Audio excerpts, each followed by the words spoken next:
Hello and welcome everyone, this is Calebovitsch coming to you with another episode of Deck Check. Do you like playing aggressive decks, for a change? Or maybe you've always played aggressive decks, but you've grown tired and weary of just pressing A, then pressing space, then pressing A, then pressing space. In the A space time continuum, there is a new player, a new twist that I'm going to present to you. And this is a deck that I have played in the recent spring test trial, I don't remember the name thingy, in the throne format. And it is going to be... Wait, who let those Yetis in the throne room? Come on, close the door. Yetis im Thronsaal, or in English, Yetis in the throne room is the name of the game, the name of the game is actually Eternal. The name of the deck is Yetis in the throne room. And it is in the throne format as well, so let's not get this thrown out of here. As I said, I played this in the recent 28 game trials, the spring trials, went 17 wins, 11 losses, and yes, this deck was losing heavily to Blinkmoth, that is for sure. So this might not be the best place and time for this deck to be played in a tournament setting, but if you want to have some fun, if you want some new twists on the Yeti archetype, on the Skycrag aggro Yeti archetype, this is one for you. Or if you just want to climb the ladder very fast, because this is a very aggressive deck, and unless you run into some ropers, you're gonna get faster to master, like really, really fast. Okay, so as far as Yetis go, the core of the deck has been give or take the same for the longest of times. I mean, many of these cards have been here since set 1, or the first promos, but there have been some recent additions to it as well in the latest few expansions, several expansions, like the emblems, like Blazing Salvo, like Thudrock's Masterwork, but the latest addition to this one is a card called the Throne Room. And, well, when I started brewing with the Throne Room, my favorite card from the Whispers of the Throne mini expansion, first day I started brewing with this card, I actually made 3.5 decks with it. I mean, for 3 decks, this was just trying to use and abuse the abilities of this card. The fourth one was just had 1 copy of this and some ways of getting it played from their deck or drawn from your deck. Anyway, the Throne Room is a 3-cost double primal relic that says when 1 or more of your units hits the enemy player, you gain an Aegis. After the 3rd time, you get to play a 7/7 Daraka Queen's Guard, which stuns an enemy unit while it is in play. After the 6th time, you get to play a 6/12 Island, the Rising Storm, which on summon deals 6 damage to an enemy, and then deals infinite damage everywhere. But also, if you have 3 spare power, you can spellcraft 3 to play Savagery. But if you have 6 power up in an aggressive deck, you're usually not doing too well, because you want to finish the game before you have 6 power operational. So the way this card works is it says each time 1 or more of your units hits the enemy player. So if you hit the enemy player by attacking with 1 unit or 10 units, it doesn't matter, it's still one ping on this card. So what you want to do is try to get more hits off of more cards that hit the enemy player in other ways outside of combat. Or, well, inside of combat you can also just use Berserk and do it twice. But there are some ways you can machine gun the Throne Room, like Wump Party Starter and Iceberg Scattershot. The first one says when you play a Yeti, it deals 1 damage to the enemy player, so it hits the enemy player for 1, in other words. Iceberg Scattershot says the same, but for any unit, doesn't have to be a Yeti. That unit deals 1 damage to the enemy player, so for each unit you play, while you have Wump or Iceberg Scattershot in play, it procs the Throne Room. It also procs all other procables that say when this hits the enemy player. For example, Yeti Spy there are 4 copies of this card in this deck. This is a 1-cost primal Yeti, a 1/1, so it's the basicest of the basic Yetis. And it says Infiltrate, draw a card. And Infiltrate says this does something the first time it hits the enemy player.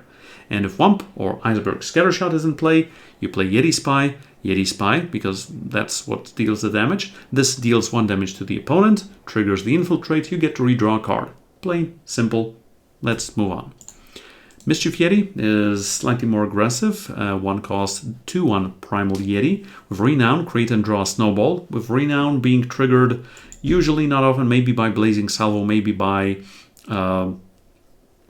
Thudrock's Masterwork playing Jump Kick on it. One or the other. Well, the rest is like maybe not 90, but 80% of this deck is your standard Skycrag aggro Yeti deck, like 4 copies of Champion of Fury, the 2/1 Skycrag 2/1 Yeti Warrior, but don't worry, if you have double fire and double primal, it turns into a 4/1 Charge Overwhelm, the basicest of your aggro Yetis. Next up, 2 copies of Fearless Yeti, the 2-cost Primal 3/1 Yeti with Overwhelm that says when this hits the enemy player, you get to scout. When this hits the enemy player, must be the theme of this deck, because if you have Wump in play or Scattershot in play, and you play Fearless Yeti, it deals 1 damage to the opponent, so you get to scout on playing this card. Cool. Yeti Pioneer, the 2-cost Fire 3/2 Yeti Explorer with Reckless. When this attacks, you get +1 power this turn, which allows you to power out Iceberg Scattershot faster, or just throw your hand onto the board and get on with it. This is also one of the newest addition to any Yeti deck, because it's from set 6.5 from the Trials of Grotov. 4 copies of Grunge the Hoarder, the 3-cost Skycrag 3/3 Yeti with Overwhelm that says Infiltrate. Once again, when this hits the enemy player, you get to draw 2 cards, then discard a card. If you discard a spell or attachment, this unit gets Berserk. So if it attacks with Berserk, it can proc the Throne Room twice once again. Nice one, Caleb. And your attachment is the spare Throne Room, because just 1 in play is usually enough. You don't need the second one. The second one doesn't do much. Or you can just have like spare snowballs from playing Pock Pock Rockpacker, the 3-cost Skycrag 1/5 Yeti with Reckless and Bond. For those of you who don't remember, because Bond is a rather old ability. When played, you may exhaust another unit of the same type, i.e. Yeti, to reduce this card's cost by the exhausted unit's attack value. And this costs 3. And that means that on turn 2, if you play a 3-attack Yeti or a 4-attack Yeti, such as Champion of Fury, Fearless Yeti, or Yeti Pioneer, and you already have both Primal and Fire influence in play, you can follow your 2-drop with this, and you get a snowball in hand for your troubles. Sure, it works. And it works quite well. Wump, Party Starter, is usually the party finisher. As well, the 3-cost double Primal 2/2 Yeti. When you play any Yeti, including this one, it deals 1 damage to the enemy player. Also, your other Yeti have +1/+1. So this is the Yeti Lord of Atlantis Yetis, something like that. Also, 4 copies of Iceberg Scattershot, the 4-cost Fire 3/1 Yeti. When you play any unit, it deals 1 damage to the enemy player. It doesn't have to be Yeti, and this deck, aside from Yetis, is also running some Elementals. And remember that when the Throne Room is in play and you get to play Daraka, and you have Scattershot in play, Daraka also pings the opponent for 1, so this is 3 to 4, and getting quick to 6, and Island comes into play and pings the opponent as well. So this is a huge amount of damage going straight to the opponent's face.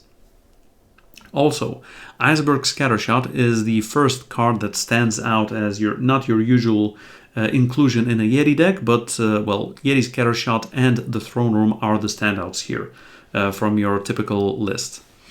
Next up, we have, aside from the obvious 4 copies of the Throne Room, we have 4 copies of Thudrock's Masterwork, the 3-cost double Primal Sight. Your Yeti and Snowman have +1/+1. Also has the agenda, which means on the turn you play this, and each following turn you get to play one of these 3 1-costing spells.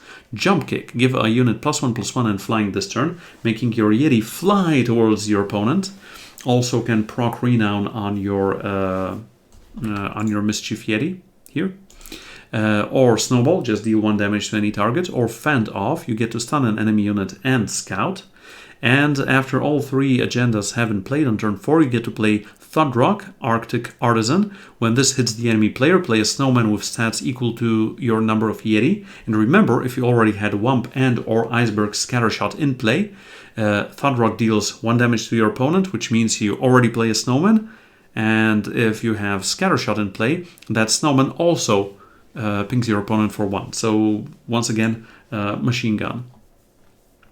As far as removal goes, this deck is not running any permafrost, it is just running 4 copies of Torch, your usual 1-cost fire burn spell that deals 3 damage to a unit or player, and 4 copies of Blazing Salvo. And this card is very interesting, especially in a low-cost, low-to-the-ground aggressive deck. This is a 1-cost fire fast spell that deals 2 damage to a unit, but also you have the option to swap a card from your hand with a 2-cost card in your market. And this market has 2, 2, 2, 3, and 6 when it comes to the cost of cards. So with the newest changes to the market mechanic that had been made several weeks ago, you can include any and all market cards in your market area as long as they are either sigils or just don't appear in your main deck. So you can have a 3-cost, which is a bargain spell, and I'm gonna go at the market right now. So the standouts are Inspired Prank, Bargain, hit the enemy player with 2 or more Yeti. And yes, I've tested it in the tournament. This also procs from hits with Wump and Iceberg Scattershot. So there were some situations, for example, where I had Wump in play. I played Yeti Spy, dealt 1 damage to the opponent, drew a card, played Yeti Spy number 2, dealt 1 damage to the opponent, drew a card, and I was able to play Inspired Prank from my market. But remember, the snowman that you're playing is an elemental, it's not a Yeti. So it doesn't proc further from Wump, but it does proc further from Iceberg Scattershot. And the snowman is a 1/1 with +1/+1 for each other spell in your void. Which is usually not a lot because, well, you have your Blazing Salvos, you have your Torches, you have your spells off of Thudrock's Masterwork, and you have the occasional Snowball from Pok Pok or Mischief Yeti.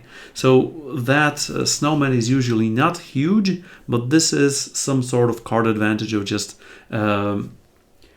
making your board bigger without spending any cards from your hand if you know the opponent could play a board wipe, something like that.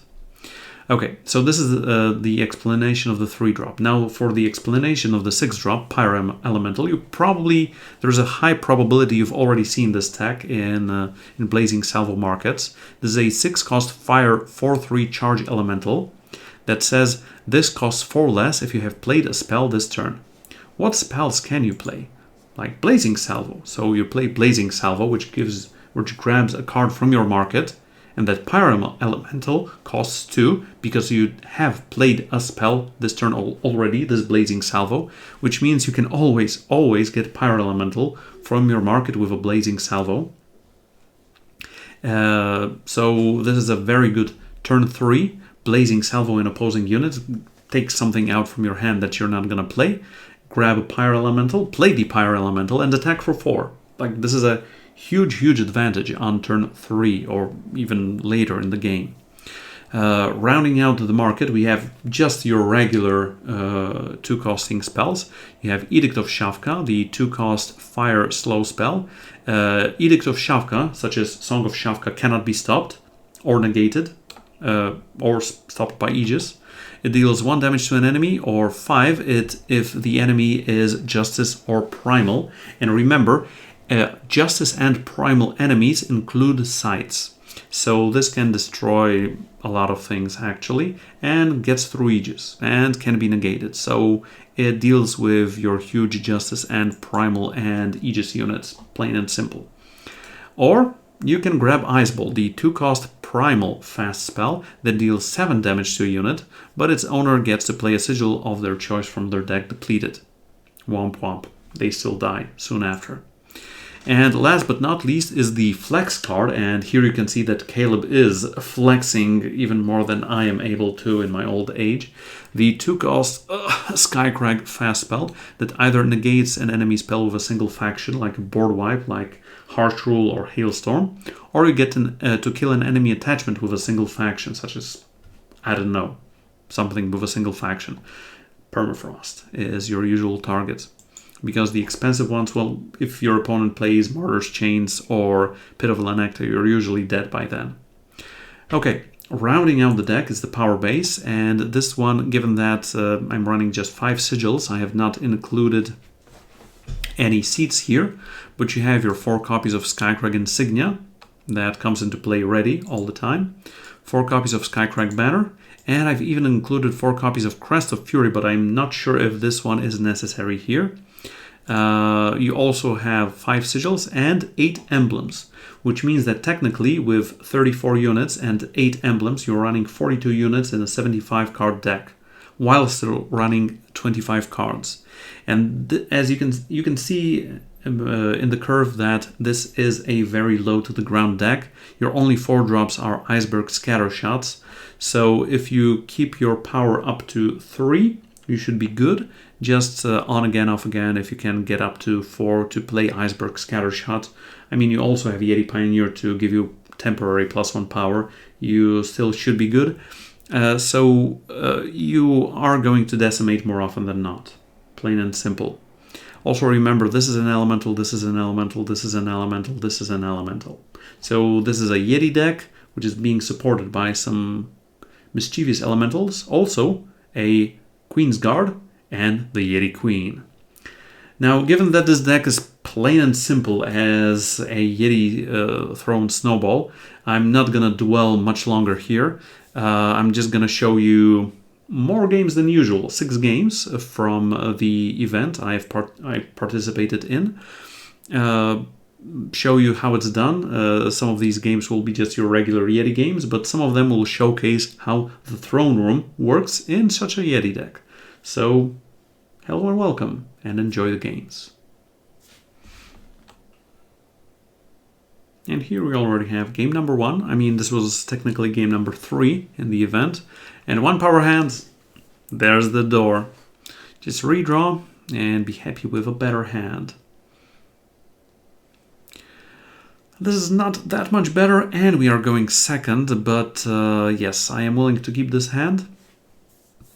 We're gonna go Yeti Spy into something good. The opponent is playing Elysian Insignia into a Gloaming Wisp, and we got double Mischief Yeti. That's very good for the aggressive part of this deck. And I believe if sometimes you know what the opponent is playing just from their first turn. And this means usually Elysian Night Maul. So the opponent is going to make you draw a ton of cards, attack you with small units, and then finish you off with Maul. But the idea behind a Yeti deck is that you don't want your opponent to succeed at such a task. So right now I'm thinking of going for something aggressive. Iceberg Scattershot is not going to be great here. I'm going to go for Edict of Shavka for some Aegis units, or the O-Force, don't remember the name right now, that get +4 attack when there is night. Also, they just have like X1s abound. We've already seen 2 of them. But I would be guessing that we are favored in this matchup usually. Dusk Raider is helping us once again, and we have Crunch and another power. And I believe this should be just Womp Womp and attacking with both of these.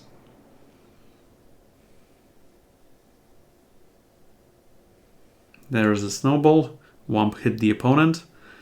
Now, yeah. 14, 13, no.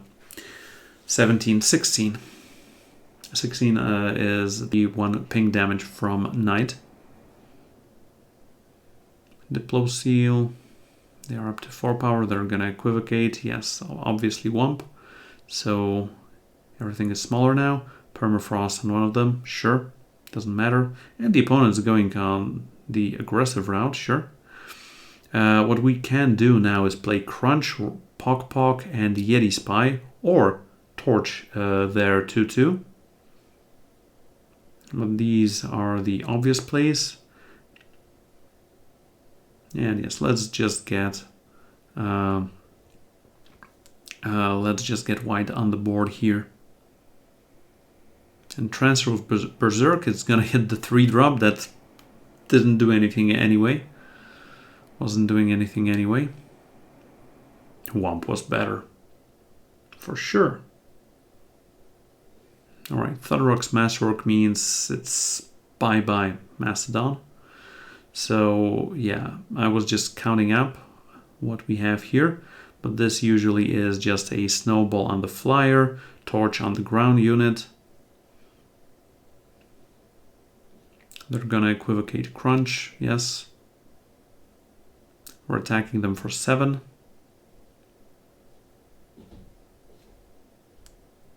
In the end, I opted to go Edict of Shavka because, yeah, that one is... Torch can still deal damage to the opponent's face. We're drawing a Blazing Salvo so we can take Felrock's Infiltrator out, get, like, anything. Let's try Darkstalker, sure, that was the card. Now we get to fend it off and play a ton of cards, and I mean we're just winning here, like an avalanche. Primal, sure, everything. All right, that was fast, and that's how these games should go. Games with this deck should go. If they go on for longer, you're usually losing. Let's head on to game number 2. Alrighty.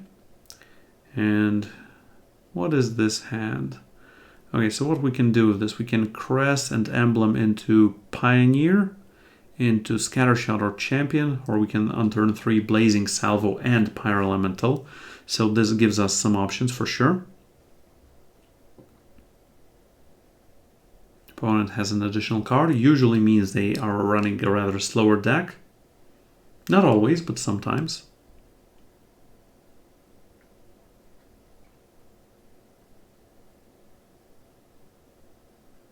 Combray. Sure.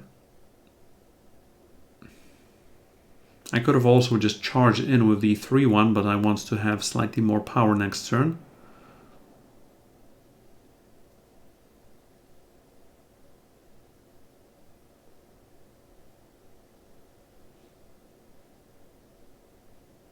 Yeah, I'm playing this attacking. If the opponent doesn't do anything, it's Iceberg Scattershot next turn. They are playing Desert Marshal. And I can respond to that effect with Blazing Salvo so they do not block. I can take the Crest of Fury out.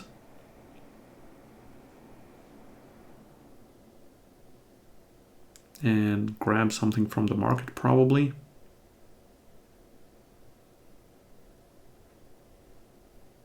Yep, Pyroelemental. We can even play the Pyroelemental. It's not attacking, but it's still a 4-3. Opponent is playing a Fire Sigil, so they're on FTJ, okay.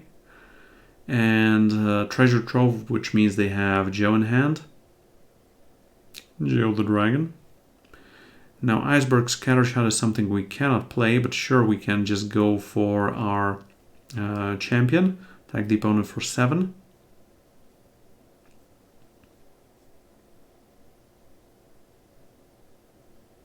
If they have something next turn, we can Thunderrock's Masterwork, freeze it, attack them for 9, getting them down to 5. Sorry, down to 6. So what is it going to be, opponent? East Annex Smuggler. Yeah, that's usually not doing much, because it just gets frozen.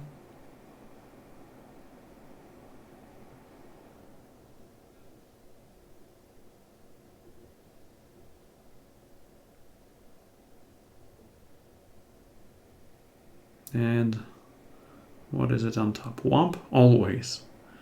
Yes, let's attack for 9, down to 6. This deck makes you do a lot of math for sure. I mean, you have a lot of small single pings that you're doing, so yeah, there's that. Now I was a bit surprised when the opponent played the next card, Pristine Light main deck, killing both of these. Sure, let's continue. Onwards and outwards.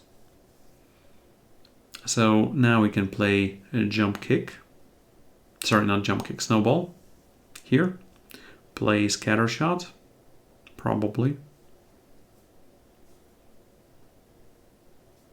Get the opponent down to 4.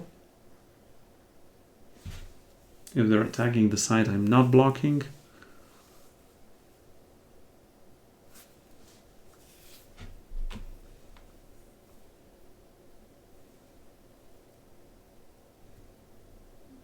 And this, I remember this is a fun part.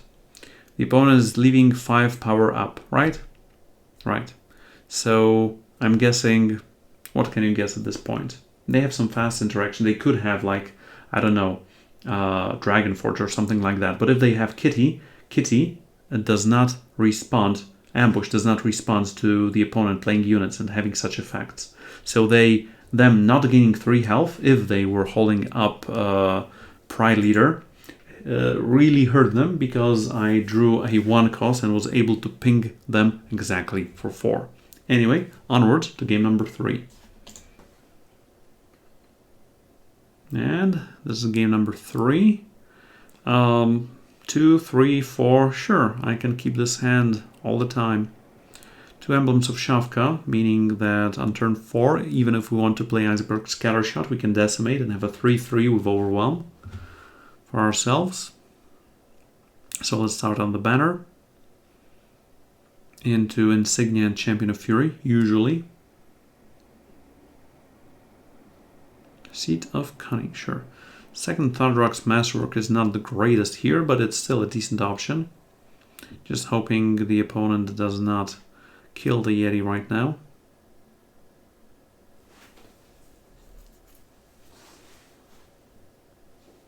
Permafrost, yep, that counts as killing the Yeti. Blazing Salvo. I was thinking for a moment, and in the end, I believe I decided to decimate, because playing 3-3 Overwhelmer right now is better than just playing Thunderrock's Masterwork. Felrog's Choice. Now here, I was thinking for a long moment, because if I Blazing Salvo my unit in response, then they don't get to grab that curse, and I can grab something from my market already. I mean, I have double Thunderrock's Masterwork, and I'm probably not going to use them, or I'm not going to use Scattershot because I'm around 3 power, so I opted to deny giving the opponent a Permafrost, and I also did not go for any card from the market. Now I got the Throne Room, which made me want to go Emblem of Shavka, no Decimate, play the Throne Room, just attack the opponent, get that first ping in, and get Face Aegis. I mean, a Felon deck usually cannot get rid of an opposing relic, aside from effects such as Burglarize, but yeah, still. Cobalt Waystone, sure. Permafrost on our unit once again. Into Blight Pass Smuggler. Okie doke.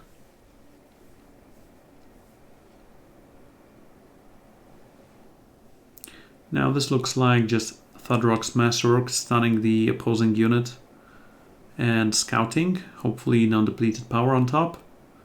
Pock, no. We need undepleted power to get our machine gun Yetis to work. To work, Yetis, to work. The opponent's going slower with just Honor of Claws, discarding a Primal Sigil from what I remember. No, Blight Pass Smuggler, so my memory eludes me. Okay, we go Snowball on the opponent's face and just play Fearless Yeti.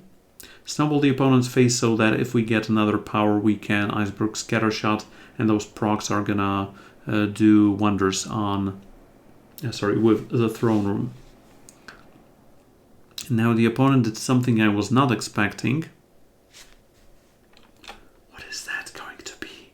I paused the video. You can pause the video and think, what is Calebovitsch not expecting from the opponent's market? In 3, 2, 1, unfreeze. Bottom Pale Rider's Timepiece. Not only is it a huge unit now with Berserk, also has Lifesteal, Killer, everything. So once again, Thunderrock's Masterwork Once again, stunning that unit. Hopefully power. No, Womp. Yeah, Womp. Womp is good. Attack. Get another scout in. Same card. Get the second proc on our throne room. So the opponent strategizes now. Just let us keep our Yetis, please. Sure, whatever. Yep. Hailstorm. Oh, Hailstorm. Okay. So now we can just snowball the face. Sure. And when we play Womp, the third trigger, third proc goes from the throne room. We get Daraka, but Daraka does not get proc from Womp because it's not a Yeti. But Daraka does permafreeze their huge flying, life-stealing, deadlying killer with Berserk. So that's rather good, right? Just hope the opponent does not mess with Daraka. Another smuggler. No annihilate, please. No annihilate, please. No annihilate. Okay, that's good. So we can jump kick Womp. Yes. And we get to play Champion of Fury. Because it's double bigger now. And we ping the opponent once. So this goes up to 5. And we can attack the opponent for 17. So they have to block now. But it turns out they just mentally resigned and gave us the game. But following turns we would have islands, so it was already almost GG. Okay, on to game number 4.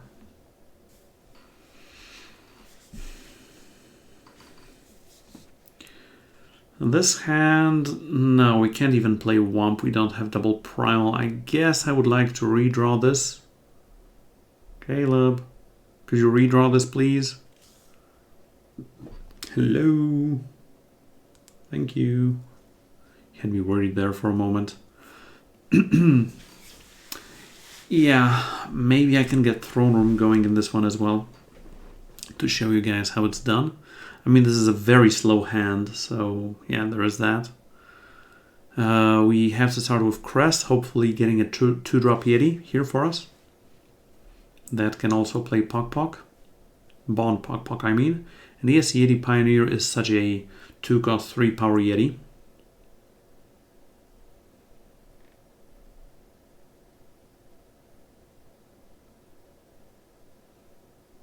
Alright, Emblem, Pioneer, Pok Pok, Rockpacker.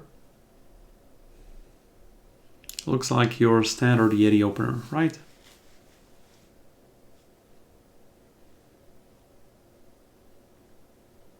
Now the opponent looks like he's playing the usual even Vox deck that has been running amok. So we can go for damage with Womp, we can go for triggers off of Throne Room, but I believe going for damage is slightly better now.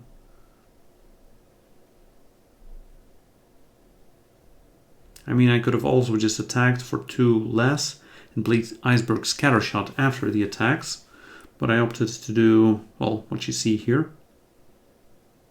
Unfamiliar interloper, sure. That does not help the opponent yet, fortunately. What does help them, though, is top decking a Blightmoth off of that quarry, and Blightmoth is your nemesis, is the Yeti's nemesis. That is for sure. Now I believe playing the Throne Room here into Yeti Spy is a good deal. Throne Room, and we have to attack with both because both of those Yetis have Reckless. So they either kill the 3-2, or they lose a unit, or they give us the proc. But we're gonna be good at it either way. Just hope they don't have another Blinkmoth. Blightmoth. In a situation such as this, don't kill Blightmoth because, well, it's just gonna dump on your Yetis once again. Okay, Yeti Spy, so that's a snowball from Womp, drawing a card, second proc, we are going good. Unfortunately, I'm missing one to play Pok Pok Rockpacker. But this is going to turn Machine Gun quite soon. Quite soon indeed. Yes.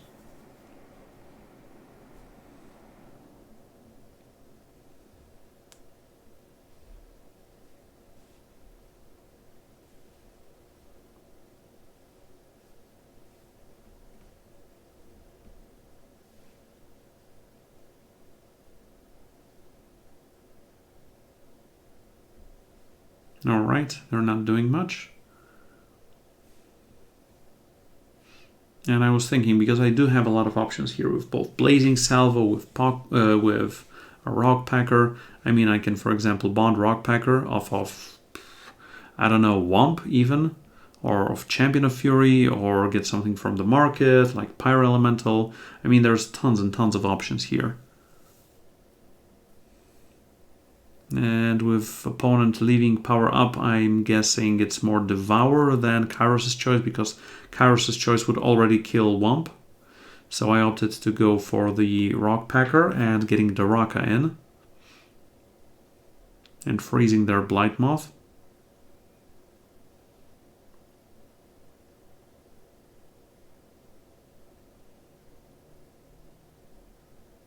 And going for Chafu.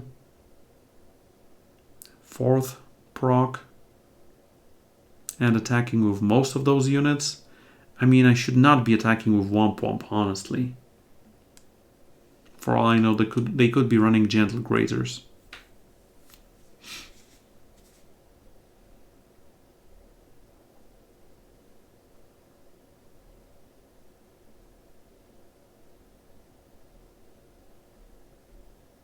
Worthy cause, sure. Getting Daraka and getting our Womp. I mean, we did hit the opponent for a lot, and we did do the other proc here. So this means if we can get one of our units to hit the opponent, like for example get a power to play Iceberg Scattershot, we will play Island, which will deal 6 damage to the opponent, which will mean a good game and game end. Now we have Face Sieges, so we're not getting milled for 2 here. Fearless Yeti. That one doesn't do much right now, now does it? I believe I just want to go something like Salvo, Pyro Elemental Attack. Salvo the 2-2 because it doesn't leave any shades behind. Get Fearless Yeti out, get whichever. Pyro Elemental, play it, attack with everything. And it doesn't... I mean, the opponent's only chance is to block the 4-4 and the 4-3, let 6 damage through, but then the 6th proc of the Throne Room comes in play, and we play Island the Rising Storm, and she, when she comes into play, deals 6 damage to the opponent. Proccing Face Sieges as well, for us. So yes, this deck is able, technically, to win against an even Vox deck, even if they have a Blightmoth. But we get to have a rather good opener. Alright, that's the Throne Room in full power, with the Yeti Queen dealing the final damage. Let's get on to game number 5 now.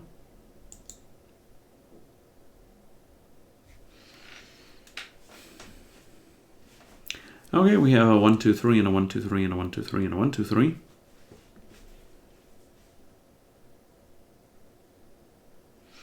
Alrighty, so yes, Insignia into a 2-1. That's as good a start as any. Or rather, the best start. Shake it down. And this is an interesting choice the opponent has to make. Do they want to stop the 4 damage incoming on turn 2? Or do they want to stop Womp? And they have chosen Champion of Fury. And we've drawn another Womp and an Iceberg Scattershot. So this is going to be a Machine Gun Yeti party. Or rather, Snow Gun, Machine, Rock, Pok, Yeti, Womp, Scattershot party. Give or take a Yeti. Anyway, we can go for Womp into attacking for 3. Don't worry about Pok Pok. He's gonna bond sooner or later.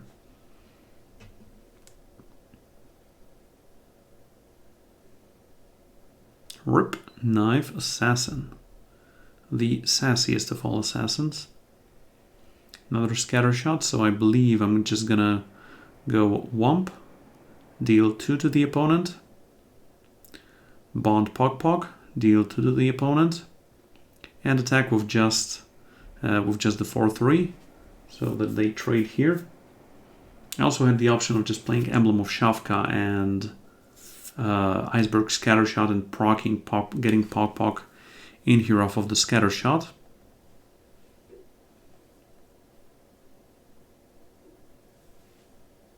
Not decimating, not with 2 Scattershots in hand.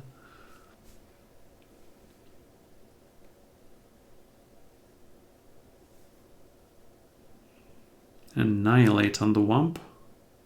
Sure. Into Instigator. Okay. So I could go Scattershot, but the opponent should know I have a Snowball in hand, so I'm just going to attack with the 2-6 first. See if they block. I mean, I'm probably going to play Scattershot either way, but first let me go Crest of Fury. No, second let's go Crest of Fury. I should have gone Crest of Fury first, honestly, to see what's up there. Yeti Pioneer. Yeah, it's another Yeti that can just machine gun the opponent. Away, away, away.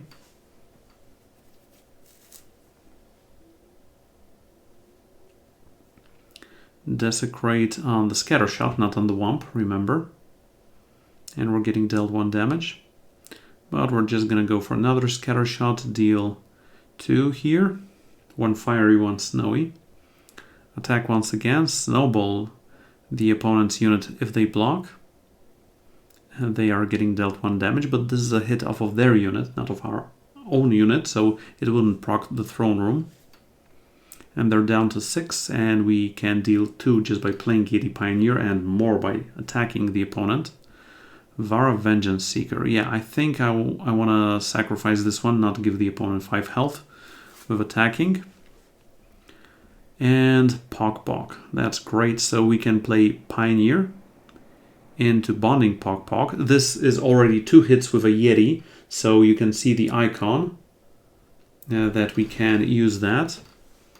And we are playing Inspire Prank off of this. But here I learned that the Snowman is not a Yeti, so only Iceberg Scattershot procs here. Not Womp Womp. And I decided to attack with both, because if they block Womp, they are getting dealt 4, and they are at 1+3, which is 4, which means they die. If they block Scattershot, they go down to 2 anyway, and they lose their Vara, and we have a very wide board here. So yeah, this is going to be the end of it. I mean, not now, but soon. Unless the opponent doesn't want to play with us anymore. Do you, opponent? Well, they're thinking, that's for sure.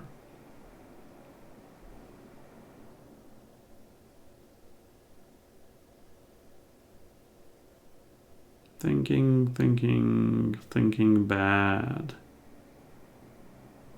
And that's it. All right. Let's get on to the last game.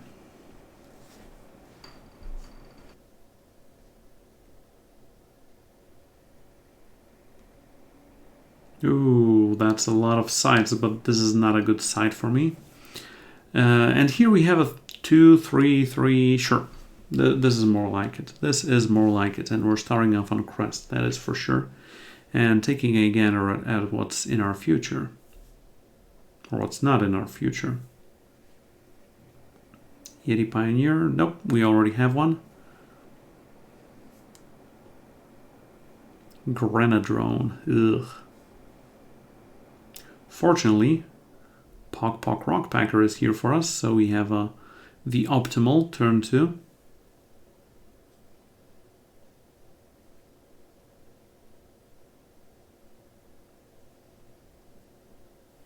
Argenport Instigator, sure. Now I was thinking for a moment what to do, whether to play Crunch or Throne Room.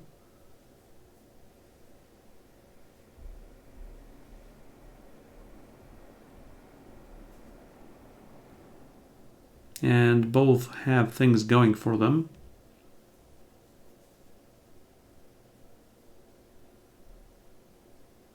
In the end, I opted to just attack. And, well, I mean, I can play Iceberg Scattershot after combat as well. Sure. And that's what I opted to do, especially that right now I have no other options to follow up with that. I am at 3 max power. And that is why Yeti Pioneer is such a good inclusion into this deck list. Desecrate on that, so the opponent is getting hit for 3, we are getting hit for 1. Both are good. Ooh, the opponent lets us just attack here. So I'm gonna go for the throne room now, trying to go for the shooting gallery, especially that we got another scatter shot. So we do have face sieges, and against the Stone Scar deck, that means a lot, unless they have Vara. And here, yeah, let's sacrifice our unit. And we got a race. We got to race. Emblem of Shavka. I'm probably not doing that. Yeah, I mean, not decimating, just going for Scattershot. Just going for second proc on that. And hopefully, well, if the opponent just attacks, we go down to 8. And hopefully we can play our Crunch and Mischief Yeti and just get Daraka going. Freeze Vara. Black Hole War Leader, sure. And Assembly Line, sure. Let's see what's available for us here. Blazing Salvo. Okay, if we play Crunch first, we get to Infiltrate and play Daraka. So we're drawing 2 cards, discarding 1. And dealing a lot of damage to the opponent. I don't believe we need the power, but I was thinking still for a moment.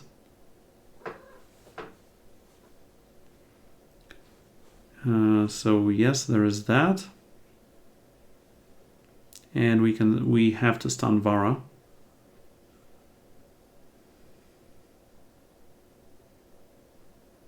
We have 4 procs there.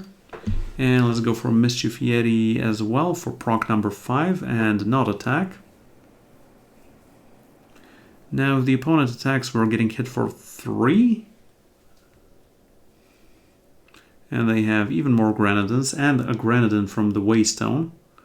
So there is that. And now this is just going to be a shooting gallery because look, Skycrack Banner hits play, Scattershot hits play, we're dealing 2 to the opponent, getting Island, dealing 2 to the opponent, dealing 6 to the opponent, so that's 10 damage already, getting them down to 6. And even if they chump block, our units have Overwhelm.